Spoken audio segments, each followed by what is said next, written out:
कि दिल्ली जो है पर्ची वाला मुख्यमंत्री बिठाना चाहती है और योगी को घेर के बाहर कर देना चाहती है।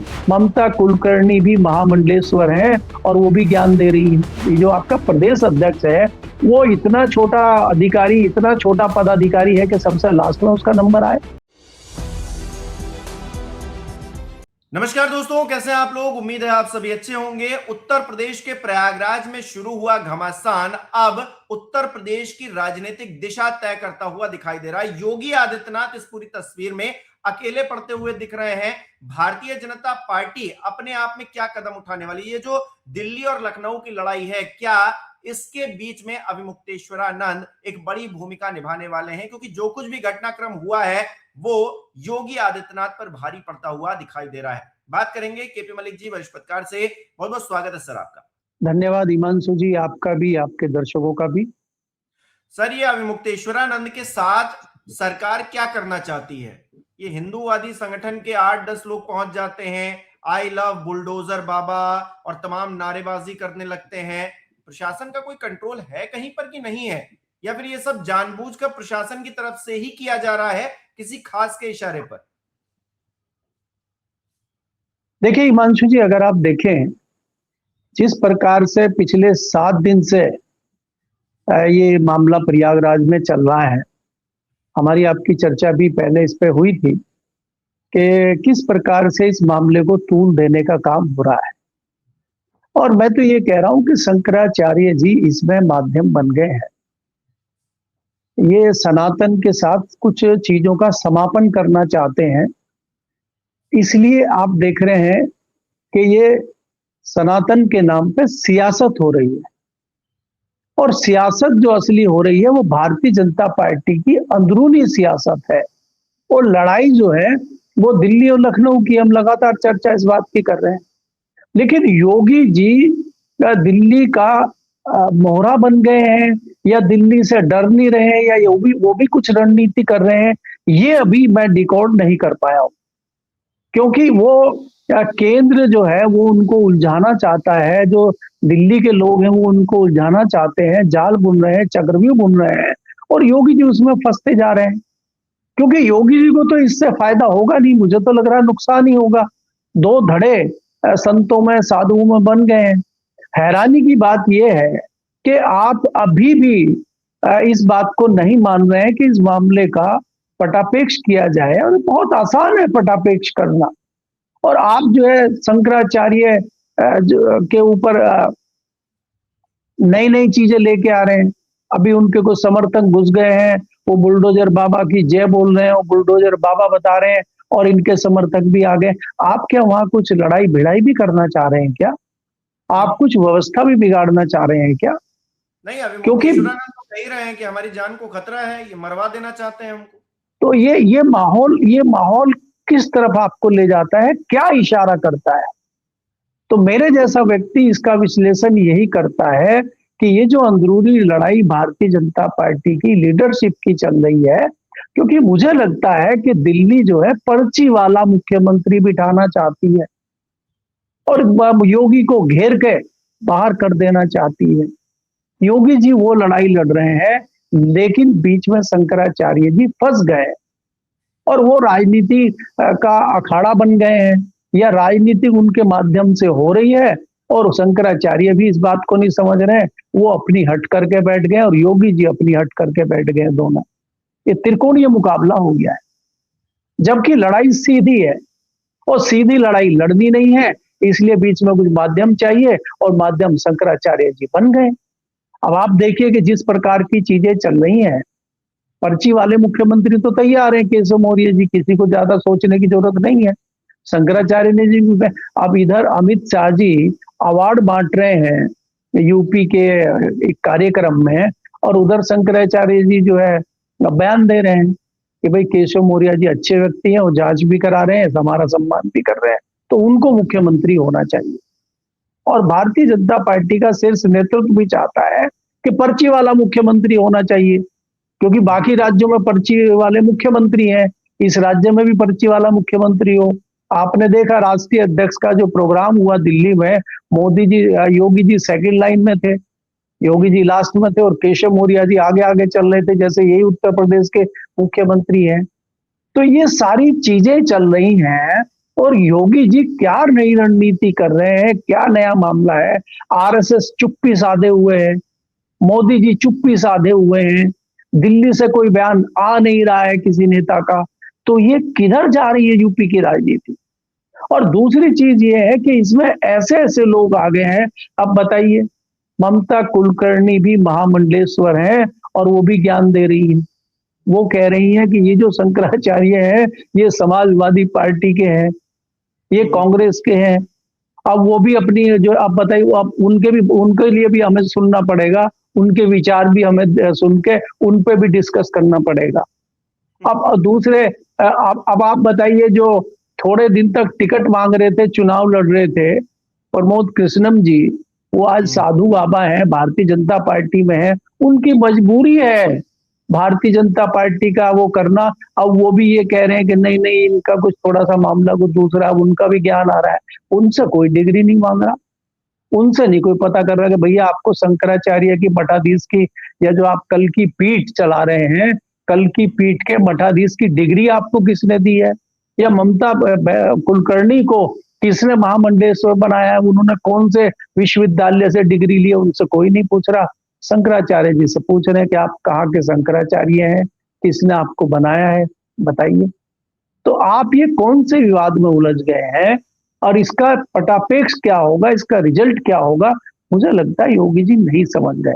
योगी को घेरने के लिए दिल्ली से जो रणनीति बन रही है उसमें मुझे लग रहा है योगी जी गिरते हुए जा रहे हैं। 7 दिन हो गए भाई जी।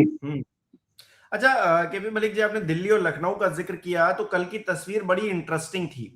कल पंकज चौधरी जी किस तरह से 20 लोगों में 17वें नंबर पर स्वागत करने के लिए खड़े हुए थे। योगी जी सबसे आगे थे। कहा यह जा रहा था कि प्रेरणा स्थल पर उनको मौजूद रहने के लिए कहा गया था, लेकिन वो गाहे बगाए इधर चले आए और फिर उसके बाद जो है घटनाक्रम आगे बढ़ा। हम देख रहे हैं कि कानपुर में कार्यक्रम था, स्वतंत्र देव सिंह की जो है वहां पर एक कुर्सी लगी थी, स्वतंत्र देव सिंह जो है घूम रहे थे योगी आदित्यनाथ के साथ। 50 मिनट का भाषण पंकज चौधरी ने दिया, उसमें योगी जी का नाम एक बार भी नहीं लिया। तो ये अलग खींचतान क्या चल रही भारतीय जनता पार्टी के भीतर, और क्या ये जो कालनेमी है जिसका जिक्र जो है योगी जी कर रहे थे, ये कालनेमी अब कुर्सी डुबा कर ही मानेगा क्या, जो लड़ाइयां चल रही हैं अंदर खाने? नहीं, देखिए, योगी जी जो कालनेमी कह रहे हैं वो कालनेमी दिल्ली वालों को कह रहे हैं। वो कालनेमी जो यूपी में लोग घूम रहे हैं, चाहे वो केशव मौर्य हो, चाहे ब्रजेश पाठक हो, चाहे दूसरे लोग हो, चाहे अध्यक्ष, उनको कालनेमी कह रहे हैं। मुझे नहीं लगता वो शंकराचार्य को कालनेमी कह रहे हैं, क्योंकि उनका तो निशाना कहीं और है, उनकी लड़ाई तो कहीं और है। आपने प्रदेश अध्यक्ष की बात की है। देखिए, योगी जी भी कहीं ना कहीं रणनीति राजनीति तो कर रहे हैं। कल हमने जो तस्वीरें देखी थी कि जब गृह मंत्री अमित शाह जी लखनऊ पहुंचे थे तो एयरपोर्ट पे करीब 18-20 आदमी थे और उसमें सबसे लास्ट में, या एक आध आदमी और उनके साथ होगा, सबसे लास्ट में हमें जो है पंकज चौधरी जो प्रदेश अध्यक्ष हैं वो दिखाई दिए। उससे पहले chief secretary, principal secretary, DGP, ये सब लोग भी लाइन में आ गए। तो क्या राष्ट्रीय जो आपका प्रदेश अध्यक्ष है वो इतना छोटा अधिकारी, इतना छोटा पदाधिकारी है कि सबसे लास्ट में उसका नंबर आए, पहले नंबर पे क्यों? बॉस बताते हैं सर, मोदी जी तो नितिन नवीन को बॉस बता रहे थे, यानी कि उत्तर प्रदेश में पंकज चौधरी बॉस, लेकिन बॉस सबसे पीछे। तो मैं यही कह रहा हूं ना, यहाँ योगी जी कह रहे हैं कि भाई भले ही वहां प्रधानमंत्री जी अपना बॉस मान रहे हो राष्ट्रीय अध्यक्ष को, तो यहाँ मैं प्रदेश अध्यक्ष को बॉस नहीं मानूंगा भाई, यहाँ बॉस मैं हूँ, मठाधीश मैं हूँ। तो योगी जी वो दिखाना चाह रहे हैं प्रदेश में, वो बताना चाह रहे हैं, और उसी का नतीजा है कि अब खुलेआम ये लड़ाई यूपी में भी चलती हुई आपको दिखाई देगी। केशव मौर्य भी बयानबाजी करेंगे और प्रदेश अध्यक्ष भी बयानबाजी करेंगे, सीधे सीधे एक दूसरे का नाम नहीं लेंगे, लेकिन निशाने पे कोई और रहेगा और निशाना कहीं और रहेगा और बात कुछ और कहेंगे। जिस प्रकार से कालनेमी कह रहे हैं योगी जी, उसी प्रकार से कालनेमी, नए नए कालनेमी या नए नए वर्ड निकाल के लाएंगे।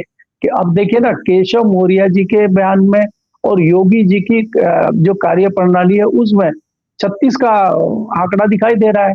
वो उनको शंकराचार्य का सर्टिफिकेट मांग रहे हैं उनको कह रहे हैं कि हम आप पे बैन लगाएंगे, उनके उस पर नोटिस लगा रहे हैं, और वो कह रहे हैं कि नहीं वो तो भगवान शंकराचार्य हैं, हम तो जांच कराएंगे उन अधिकारियों की। तो क्या अधिकारी अपने मन से नोटिस दे रहे हैं क्या? तो ये जताता है कि उत्तर प्रदेश में भारतीय जनता पार्टी की राजनीति कहाँ चली गई है। और ये जो आपदा भारतीय जनता पार्टी की चल रही है, क्या इस आपदा में विपक्ष को कोई अवसर मिलता दिखाई दे रहा है क्या? क्या समाजवादी पार्टी की लॉटरी 2024 की तरह खुलने वाली है क्या? क्या समाजवादी पार्टी को थाली में रख के सरकार बनाने का अवसर मिल रहा है क्या? ये बहुत सारी चीजें हैं जिनका विश्लेषण करने की आवश्यकता है। कानपुर का आप जिक्र कर रहे हैं, पंकज चौधरी का।